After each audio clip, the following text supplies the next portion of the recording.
स्वच्छता सर्वेक्षण 2025 में गुजरात की सूरत को फिर एक बार अवार्ड से नवाजा गया है। सबसे स्वच्छ शहर का अवार्ड तो सूरत शहर को लगातार दूसरे साल मिल गया, लेकिन सूरत के रांदेर में जगह जगह फैला कचरा लोगों की परेशानी का सबब बना हुआ है। इतना ही नहीं, रांदेर के कॉर्पोरेटर के घर के बाहर ही फैली गंदगी इस अवार्ड पर सवाल उठाती है। गंदगी के बारे में ऐसा कहेगा, डोर टू डोर सर्विस नहीं होने की वजह से ये कचरा पब्लिक यहाँ आके सोसाइटी वाला आके नाक के जाते हैं, तो उनके पास कोई सॉल्यूशन होता नहीं है।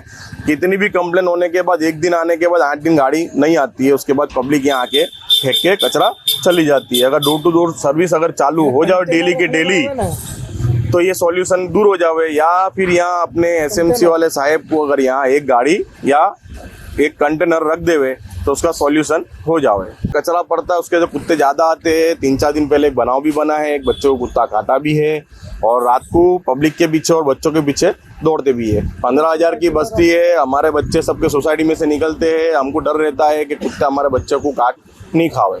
इसके लिए हमने बहुत बार कंप्लेन की है, पर इसका हमारे को उच्च अधिकारियों से सही से जवाब मिला नहीं है। રાંદેર વિસ્તારની અંદર આપણે અહીંયા ગ્રીન પાર્ક સોસાયટીની પાસે ઊભા છે। આ જે સમસ્યા છે તમે મારા પાછળ જોઈ શકશો, કચરાનો ઢગલો થયો છે।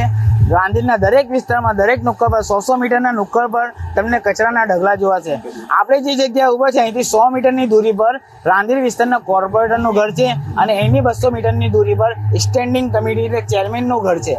અને એમના વિસ્તારની અંદર આ સમસ્યા હોય તો તમે વિચારી શકો સુરત શહેરની કેવી સમસ્યા હશે।